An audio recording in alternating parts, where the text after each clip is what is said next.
Isa na naman po magandang gabi sa lahat, mga kapatid, kaibigan, mga kasama sa mga gawain ng ating Panginoon. Sama po kayong dako o panig po ng ating bansa o ng mundo.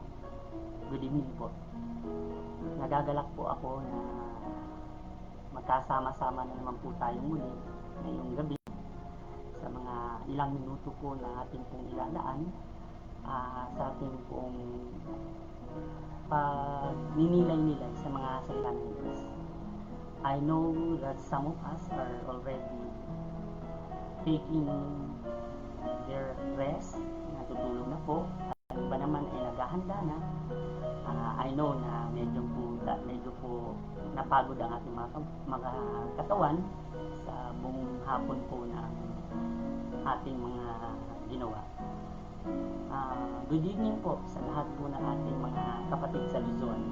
Especially, I would like to greet my family, relatives, friends, and loved ones dyan po sa may Bicol area, Marahay na Banggi sa Indugabos.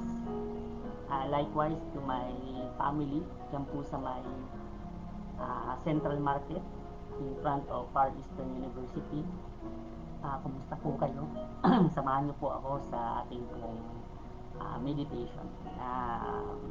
This will certainly help us grow, not only physically, materially, but above all, spiritually, which is the utmost desire of God sa lahat po ng kanyang mga anak.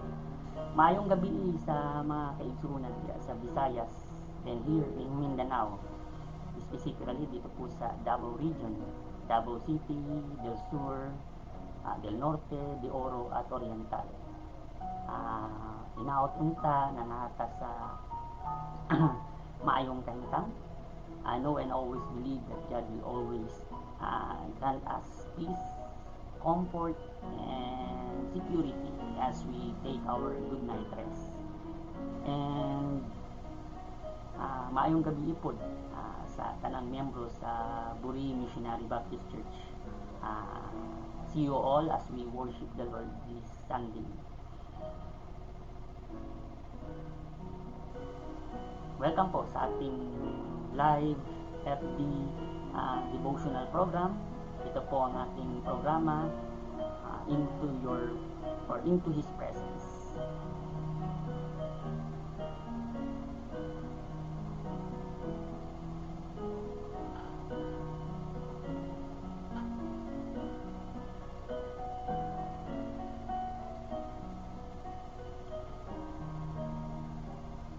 Sa maikling panahon po, atin na naman pong umpisahan ang ating pong pagbabalangkas sa mga salita ng Diyos na siya pong napakahalaga po sa ating spiritual na buhay bilang mga anak ng Diyos, bilang Kristiyano at bahagi po ng iglesia kung saan po tayo kabilang. Again, this is our program, devotional program, Into His Presence. We will now start with our sharing ng mga salita ng Diyos. Let us begin by reading the Word of God. Diyan po sa Ezekiel chapter 36 verse 26. I am requesting everyone, if you have a ballpen or a paper with you, okay, you may jot down if you wish. Okay, ang sabi po ng mga salita ng Diyos dito sa Ezekiel 36 verse 26, a new heart also will I give you, and a new spirit will I put within you, and I will take away the stony heart out of your flesh, and I will give you an heart of flesh. Let us pause for a while para po sa maikling panalangin. Our most precious and loving Father, thank you so much, O God, for the great and mighty things that you have done in our lives.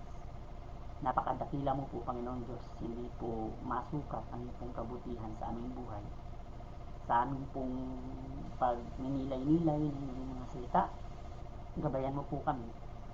Bigyan mo po kami ng sapat na kaalaman, because we always recognize without your presence in our lives, there's nothing we can accomplish. Forgive us of our sins, O God, as we ask and pray in the mighty name of our Lord and Savior Jesus Christ. Amen. Ating pong balik tanawin yung pong ating pinag-usapan ng kagabi. Our topic last night was about spiritual rebooting. Again, present ko po yung imagery ng ating pong talakayan by using yung pong keyboards ng ating computer system, either personal computer or laptop. Meron po yung mga keyboards. And I address your attention to those important keys na makikita po natin dun sa keyboard, yung pong Control, Alt, and Delete na mga keys. Now, ang sabi po natin na ito pong tatlong keys na to ay mahalaga po ang role, okay, when it comes to the giving good condition po sa totality ng computer device. So, what does the Control Alt Delete stands for? Ito po yung mga keyboard shortcut, di po ba, na ginagamit natin, which is intended to reboot. Ano po yung reboot? Ito po yung in a layman's term, ito po yung pagre-refresh,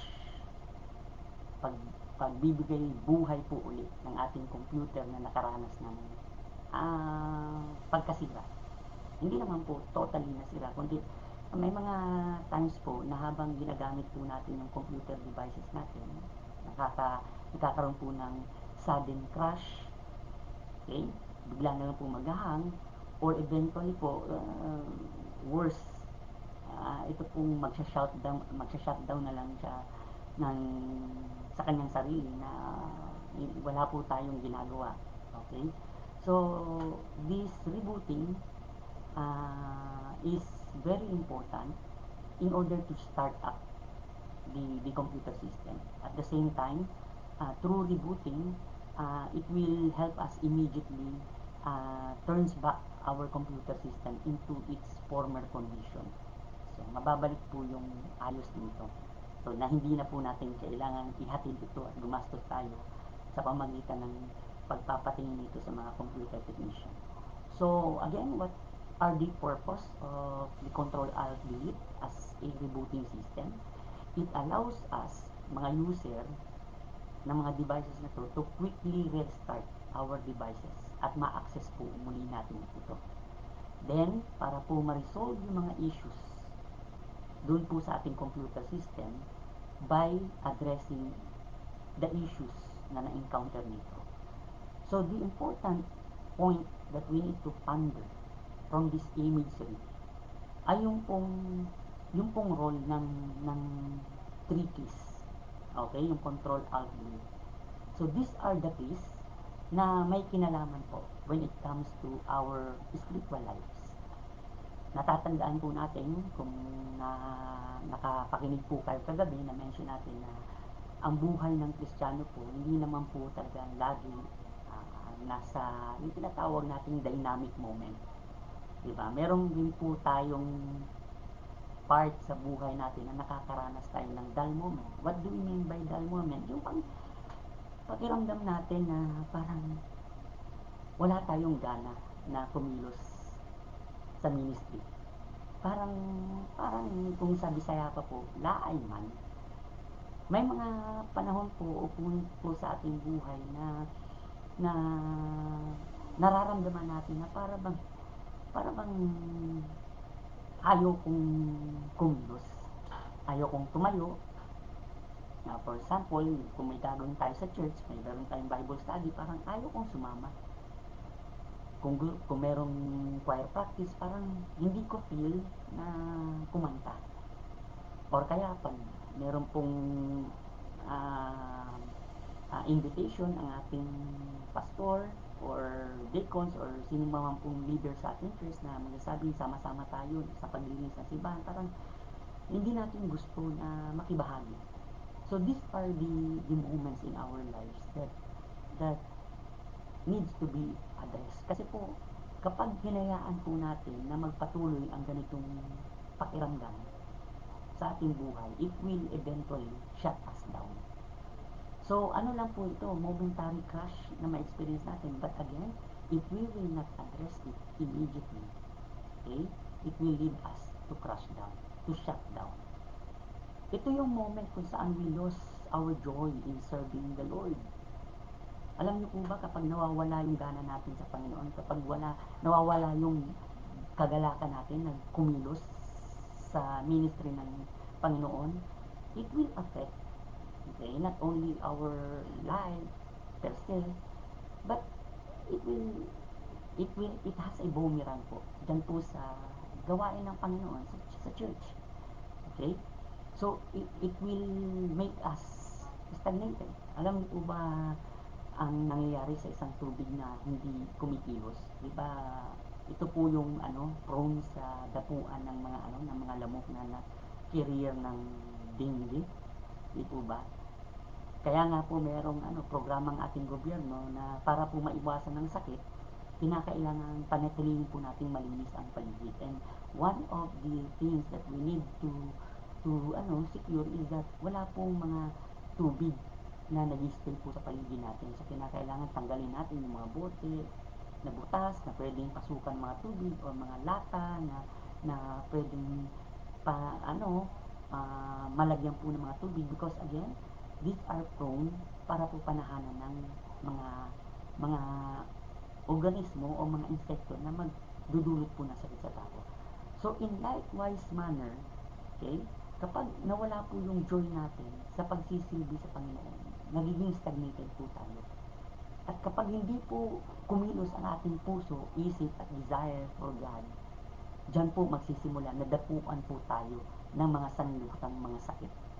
Ano po yung ibig sabihin nito mga sanlibutang sakit? Ito yung mga sakit na pwede pong sumira, magkurap po sa ating spiritual na buhay. Okay? And eventually, kung hindi po tayo kikilos, gagawa ng pagtugon para ito po ay resolbahin, so makikita na lang po natin isang araw ating buhay tulad ng napakaraming mga Kristiyano na dati napaka-aktibo, puno ng kagalakan sa gawain ng Panginoon, and yet after sometimes, okay, after a year, wala na po, hindi na po sila makita sa mga gawain nito. Now, God provided us a spiritual rebooting system tulad po ng computer device, because God will definitely will not let us na talagang dumako sa ganitong kondisyon ng ating buhay. So God will not want us or allow na totally magapi po tayo ng kawalan ng kagalakan o magiging cold na po yung ating puso para sa Kanya. So He Himself provided a way in order to reboot us spiritually, to renew us into His presence. So ano po ito? So na-mention po natin kagabi, ang unang-una na representation po, yung first key is yung control. Diba? So para po ma-reboot ang ating spiritual life, we need to press the key control. So ano po yung nire-represent ng key control? Ito po yung controlling, yung pinaka-importanteng bahagi ng ating buhay. Ano po nun? Yung pong minention dyan sa Proverbs chapter 4, verse 25. Diba? Minention po dyan ni King Solomon that we need to keep our hearts with all diligence, for out of it are the issues of life. Our heart is the central processing unit. Ika nga po, diba? Ito po yung pinaka-sentrong makinarya dyan po sa buhay natin. So we need to control it. We need to subject it. We need to put our heart under the feet of Jesus Christ.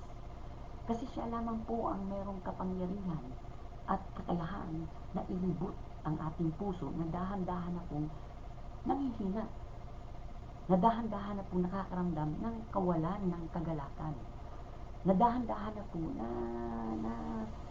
na nakaka-experience na tinatawag natin sobrang lakas ng hatak ng sanlibutan. So we need to refresh it again by pressing the control system ng Panginoon, which is yung pong pag-guard ng ating mga puso. We are commanded to guard it. Diba? Yan po sabi nito, keep thy heart. We are commanded to guard our heart. We need to take control of our thoughts, our emotions, and our desires. Okay? So kinakailangan po na sa lahat ng area po ng ating buhay, tayo po ang dapat manguna at hindi tayo pangunahan ng ating puso. Kasi sabi nga, di ba, na-mention natin kagabi that our heart has a mind, has a thought, has an emotion and desires of its own. So kapag hindi po natin ito pinigilan, kapag hindi po natin kinontrol ang puso ito, tayo po ang kokontrol nito. And once it control us, definitely it will lead us away from God. So it gives us some ways on how to guard our heart. Ano nga po yung mga pamamaraan na ibinigay ng Diyos para sa atin to control or guard our hearts? Diba? Sabi dito, unang-una, watch what we say. Kung ano po yung mga lumalabas sa ating bibig, dapat pigilan po natin, dapat bantayan po natin. Bakit? Kasi yung mga bagay na lumalabas po sa ating bibig ay manifestation po ng kalagayan ng ating puso.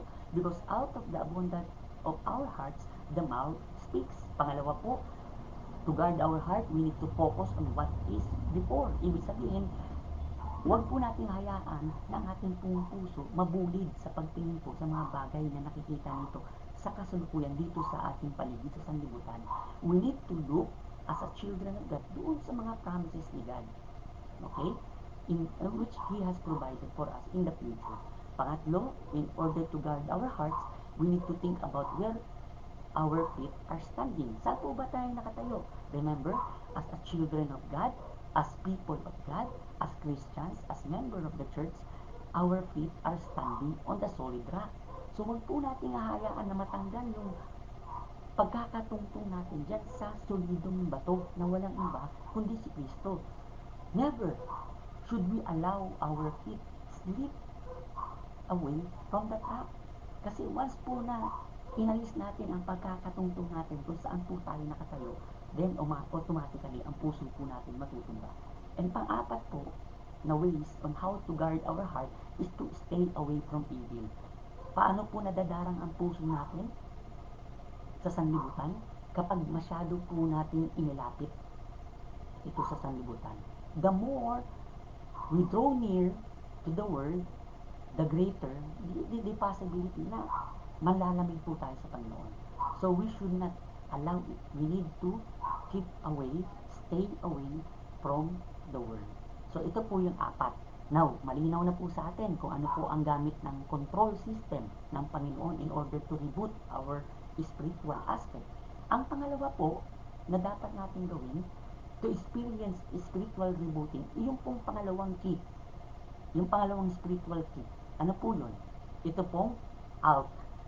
ALT is actually an abbreviation ng word na alter. Ano po ba ang ibig sabihin ng alter? Alter means to change. Baguhin. Kung ang control po, pigilan, bantayan. Ang pangalawa po, baguhin. Okay? So what are the things that need to be changed in order to reboot us? Once we experience this so-called spiritual fluctuation, once we experience ito pong tinatawag nating panlalamig sa ating mga spiritual na buhay, ano po ang dapat nating i-alter? Ano po ang dapat nating i-change? Matthew chapter 22 verses 37 to 38, sinabi po ng ating Panginoon na si Jesus Christ, malinaw, ibinibigay po sa atin dito ano po ang dapat nating maging priority. Jesus said unto him, Thou shalt love the Lord thy God with all thy heart, and with all thy soul, and with all thy mind. So, ano po ba ang intention dito ng mga salita ng ating Panginoon? It is telling us, sino ba dapat ang pinaka-priority ng mga anak ng Diyos? Sino ba ang dapat ang nagahari sa puso, isip, sa emosyon, sa mga hangarin ng mga anak ng Panginoon, ng mga Kristiyano, na gaya natin? Sino po? Sabi dito, walang iba kundi ang Diyos. Now, once our joy of the Lord, okay, eventually mag-diminish, ibig sabihin po niyan, dahan-dahan na pong nade-dethrone ang Panginoon as priority of our life. Ibig sabihin po nito, kapag naramdaman na po natin na dahan-dahan na po tayong nangihina, nawawalan na po tayo ng gana sa ating pakikipag-ugnayan sa Diyos, nawawala na po tayo ng lakas sa paggawa diyan po sa kanyang ministry, nawawala na po tayo ng kagalakan na makisalamuha sa ating kapwa Kristiyano sa loob ng iglesia, then that is the right time for us to take pressing the second key ng ating pong spiritual na buhay. We need to alter our priority. We need to remind ourselves that God should be our priority in everything we do. Diba? Hindi po inaalis ng Diyos na magkaroon po tayo ng tinatawag nating mga pagsisikap. Okay? Kinakailangan po natin na gumawa rin. Okay? Sa material na side po ng ating buhay, meron po tayong mga trabaho, meron po tayong mga negosyo, meron po tayong mga ginagawa kung tayo pong estudyante, nag-aaral. Kung tayo po yung mga magsasaka, nagtatanim po tayo. So, meron po tayong iba't ibang mga gawain na kung saan dapat din po natin bigyan ng pansin at pagtuunan. Why? Because if we will not work for it, meron pong chance na babagsakin po tayo. Ito ba? So, yan po yung prayer sa atin ni John na as how our material and our physical life prosper, so dapat mas maging prosper din ang ating spiritual na buhay. So, hindi po inaalis ng Panginoon ang magsikap ang kanyang mga anak. But then again, we must be reminded that along with this pursuit sa ating buhay, we should not forget na ang Diyos dapat ang laging nangunguna. In our study, so we need to put God first. In our business, we need to put God first. In our undertakings, we need to put God first. So God should always be our priority. So it is a matter of prioritizing. Okay? Our priorities. Kasi sasabihin natin, lahat ito priority. Lahat ito importante. Pero sabi dito, we need to prioritize our priority. Ang sabi nga po ng isang Christian writer na si Joyce Meyer, if you will make time with God your first priority, everything else in your life will fall into place. Kapag inuna lang daw po natin ang Panginoon sa lahat ng bagay na ginagawa natin, sa gusto nating mangyari sa buhay, ang lahat ng ito, idaragdag lang ng Diyos, diba? Malinaw po na sinabi yan ni Jesus Christ sa atin. Diba? In Matthew, sabi niya po, seek ye first the kingdom of God and His righteousness, and all of these things shall be added unto you. Malinaw po sa perspektibo ng Diyos. Nasa blueprint na po ng ating Panginoon kung ano po yung gusto niyang mangyari sa ating buhay. And yet, He wanted us to realize that in everything we do, God should be our priority. He must be the first in everything.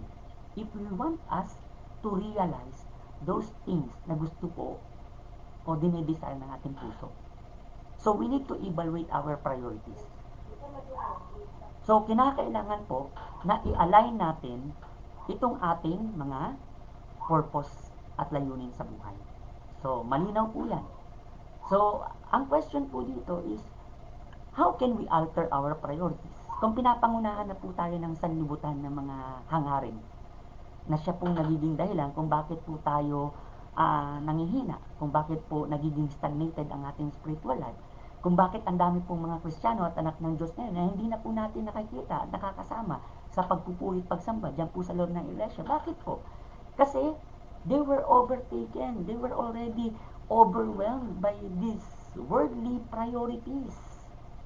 Diba? So, what are the ways to alter our priorities? Again, alter, hindi po totally delete. Kasi alam po, again, sabi ko po kanina, God knows the desires of our hearts. But yet, then again, i-alter natin, baguhin natin. Instead na yung mga bagay na pansilibutan ang manguna, ang Diyos ang unahin natin. Why? Because all these things shall be added unto us. idadagdag lang po yun sa atin ng Diyos kung siya po ang inuna natin. So, what are the ways to alter our priorities? Unang-una po, nandiyan po sinabi ni Paul sa 2 Corinthians chapter 5 verse 17. Ano po ang sinabi diyan? Therefore, if anyone is in Christ, we are new creature. All things has passed away, and behold, all things are new. So, ang number one po, ang unang-unang bagay na dapat po natin gawin in order to alter our priorities, to change our priorities, is dapat po i-embrace natin yung pagbabago na ginawa ng Diyos sa buhay natin. We are no longer in our old selves. Hindi na po. The moment you receive Jesus Christ as your Lord and Savior, hindi lamang po binago ng Diyos yung status natin bilang anak ng kaaway into anak ng Diyos. Hindi lang po tayo binigyan ng buhay na walang hanggan ng Panginoon. God does not only provided us eternal security. Hindi lamang po ito ang provide ng Diyos. Along with these great blessings na nangyari, yung moment po na natanggap natin ang kaligtasan through Jesus Christ, kasama po dito yung pong mga pananaw, adikain sa buhay, na bago rin po yan. So we need to live as how God intend us to live. A new creature. Diba? So we need to accept, we need to embrace that we are new already. Hindi na po tayo dapat pagharian ng mga bagay-bagay na dati nating ginugusto. Ang sanlibutan. Yes, ang lakas po ng hatak ng mundo, lalo na ngayong panahon. And based po sa ating experience, ang number one reason po kung bakit ang daming Kristiyano na nabubulig po sa paghatak ng sanlibutan is because of the needs na nakikita natin sa mundo. Hindi po ba? And yet, sabi po ay kinakailangan po natin i-remind. In order to change our priority, we need to embrace the fact that we are already new in Christ. Yan po ang malinaw na sinabi ni Jesus Christ. If we still or continue to live in our old life, then, diba, ano po, questionable po yan. Kasi hindi po yan yung design ng Diyos sa atin. Malinaw po na sinabi dyan sa Ephesians chapter 2, verse 10 ng ating Panginoon, di ba? Sinabi dyan na we are created in Christ Jesus unto all good works. And the good works here are the works which the sons and daughters of God are supposed to be doing. And these are the good things na nandyan po makikita natin sa presensya ng Panginoon. This refers to the things na nandyan po sa ministry ng Panginoon. Hindi po yung mga bagay na nasa sanlibutan. Again, what are in the world? The lust of the flesh, the lust of the eyes, and the pride of life. Ito po yung buhay natin na luma. Kalimutan na po natin. Talikuran na po natin ito. Dahil kung hindi po, if we continuously incline on these old things, then we will never rebooted. Diyan po sa presence ni God. Once we experience coldness, slackness, yung crashing ng ating pong spiritual life. Okay? So, pangalawa po, na pag-alter sa ating priority, we need to exercise patience. 2 Peter chapter 3 verse 9. Ano pong sinabi diyan ni Apostle Peter? The Lord is not slow in keeping His promise. Okay? Hindi po mabagal ang Diyos sa pagsasakatuparan ng kanyang ipinangako sa atin. Ang dahilan po kasi kung bakit mas na aaliw po tayo na mamuhay, okay, sa mga old priorities natin sa buhay is because nawawala na po tayo ng pasensya sa paghihintay sa mga pangako ng Diyos. So, ang question po dito, ang pangako ba ng Diyos may sasakatuparan pa ba niya? Was there any chance na is there any chance na magiging totoo pa po yung mga pangako niya sa ating lahat? Di po ba? So, kung ikaw ay isang Kristiyano na nagdadalawang isip, okay, about the truthfulness, yung veracity po, yung katotohanan po ng pangako ng Diyos, then, okay, may moment po talaga na dahan-dahan tayong manghihina sa Panginoon because na dahan-dahan na po tayong bumibitaw dyan sa sinabi ng Diyos sa atin. Di po ba? Ang tanging nagpapalakas po sa atin is yung patuloy nating pagkapit dyan po sa mga salita ng Panginoon. Isaiah said, di ba? The grass wither, the flowers fades, but the word of the Lord stands forever. He will never change. So, maging pasensyoso po tayo. Huwag po nating palitan yung priority natin sa buhay. Huwag po nating palitan yung pagsisilbi sa Diyos ng mga bagay-bagay na nasa sanlibutan because we are running out of patience. Ano po ba to, Panginoon? Ang tagal ko na nagsisilbi sa iyo pero until now hindi ko pa rin na isa sa katuparan yung pangarap ko. Lord, ang dami ko na pong sinacrifice para po sa iyong gawain. Simpleng bagay lang po ang gusto kong, ang hiniling ko po sa iyo, but until now hindi pa rin po dumarating. Dear God, ano po ba? Mangyayari pa po ba yung hinihingin ko sa iyo? Now, if we will stop, okay? If we will stop trusting the Lord when it comes to the realization of His plan and desires sa buhay po natin, then eventually, yan po ang magkukos ng ating pong spiritual shutdown. So we need to reboot by altering our priorities. Change our mind with the mind of God. Diba? Exercise patience. Pangatlo po, na ways to alter our priorities, i-cultivate po natin yung courage. We need to cultivate courage. Ano po ang sabi dyan sa Deuteronomy 31 verse 6? Be strong and courageous, do not be afraid or terrified because of them, for the Lord your God goes with you. He will never leave you nor forsake you. Ang pangatlo pong dahilan kung bakit tayo po ay nawawala na ng sigla sa pagsisilbi sa Panginoon ay dahil po sa takot. Ano po ang kinatatakutan natin? Natatakot po tayo sa bagay na hindi pa po dumarating. Okay? Ano po 'yun? Siyempre, ang dami po nating plano sa buhay. So, nadadalawang isip po tayo, papatuloy pa ba akong maglilingkod sa Panginoon? Or kinakailangan tigilan ko muna dahil I need to work harder in order to achieve my dream in life. Ano po ba yung mga gusto natin mangyari sa buhay? Siyempre, unang-una, kung pamilyado po tayo, gusto natin makita na meron pong maayos na kinabukasan ng ating mga anak. Gusto po natin makita na sila po'y pumapasok sa eskwela. Gusto po natin na magkaroon ng maayos na trabaho. Gusto po natin na umasenso ang ating buhay. Makakain po 3 beses sa isang araw. Ang kinatatakutan po natin kapag ibinigay po natin ang ating time, ang ating effort, ang ating energy, ang ating salapi sa Panginoon, binitawan natin lahat yan para sa Panginoon, what will happen, Lord? Natatakot ako, baka maging pulubi ako balang araw. Baka, Panginoon, kung hindi po ako kumilos para sa aking sarili, baka makita ko na lang ang sarili ko, ang buhay ko, dyan sa kangkungan. Di ba yun ang kinatatakot natin? The fear of the unknown. And because of that fear, nakalimutan na natin yung sinabi ng Panginoon, be courageous, be strong. Because you are serving the God of possibilities. You are serving the God, okay, who owns everything. Di ba? So, bakit po tayo nagugulumihan? Bakit po tayo nagdadalawang isip na maglingkod sa Panginoon? Bakit po dahan-dahan na pinanghihinaan po tayo dyan po sa ating mga puso sa paglilingkod sa Panginoon?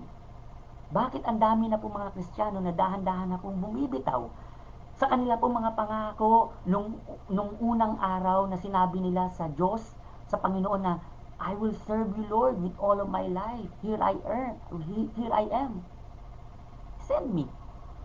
Pero pagdating po ng araw ngayon, nakita po natin na parang kailangan ko na rin umunlad, kinakailangan ko na rin magsumikap na wala ang Panginoon. So, Lord, I gave my time to you. So, I think na-share ko naman. So, it's time na ang akin naman. Diba? So, ganun po ba? So, we need to cultivate courage. We need to be strong. We need not fear the things na nagkikreate po ng doubt sa isip at puso natin. Diba? Lagi po nating panghawakan ang sinabi ng Diyos na He will never change. Diba? He is the God who never change. He is the same yesterday, today, and forever. The way how He provided doon po sa mga Israelites, the way how He provided the needs of the family of Jacob, the way how He provided the needs of the widow during sa time ni Elijah, yung pong pag-provide niya doon sa 5,000 na mga taong sumusunod kay Kristo, di ba? The same way He provides our needs. Huwag po tayong matakot dahil ang pinagsisilbihan po natin ay ang Diyos na may-ari ng lahat ng bagay. Pang-apat po na ways to alter our priorities, we need to recognize God's perfect timing. Ang isang bagay po na nakalimutan natin ay ang buhay po natin hindi po saklaw ng ating oras. Ang buhay po natin umiikot sa oras ng Diyos. So, bagamat sa tingin natin, medyo ang tagal na nating naglilingkod sa Panginoon, and until now, iniisip natin na wala pa rin pagbabago, then wag mo pong gamitin ang timetable mo. Always remember, always understand that there is a time for everything. Okay? There's a time for everything. If you chose to let God's time to rule over you, then hindi po tayo maiinip sa paghihintay.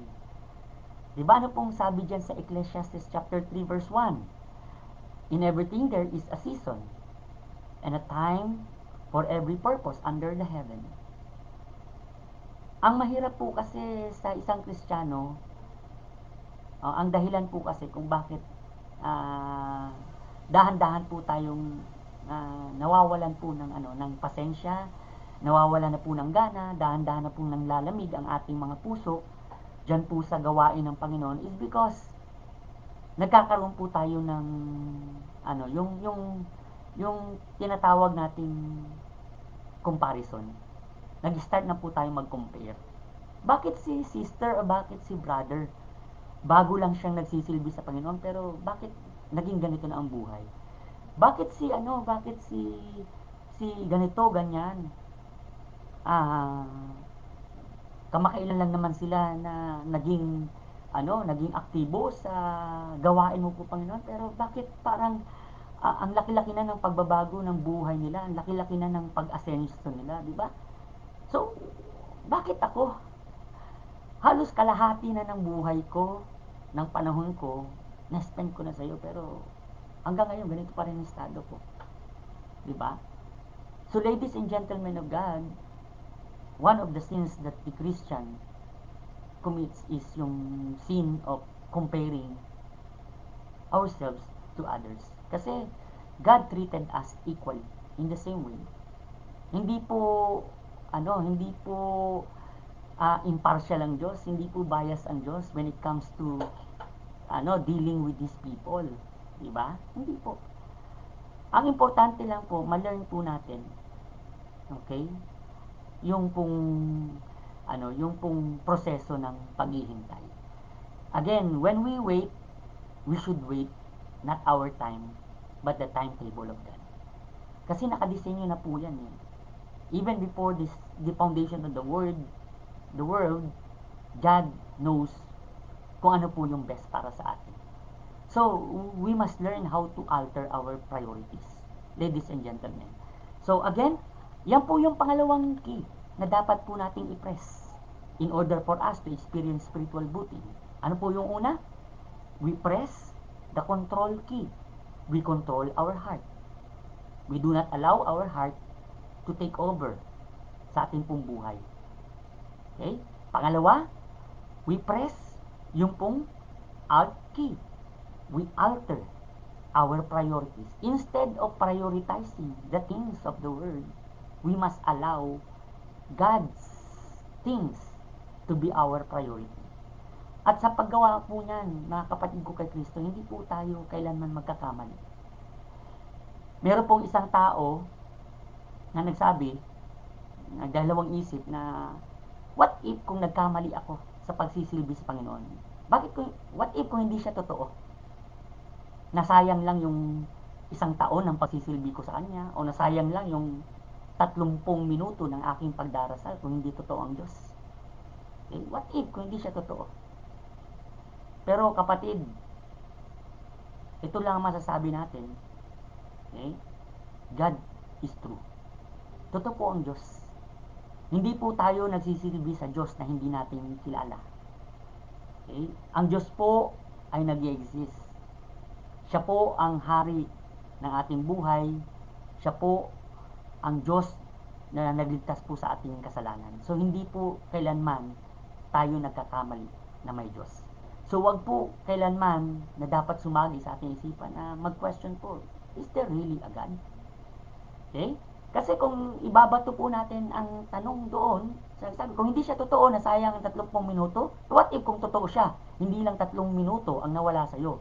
Ang buong buhay mo mawawala sa'yo, you will spend your life in eternity dyan po sa impyerno. So God is true. And let God be true. Wag po nating i-question ang Diyos.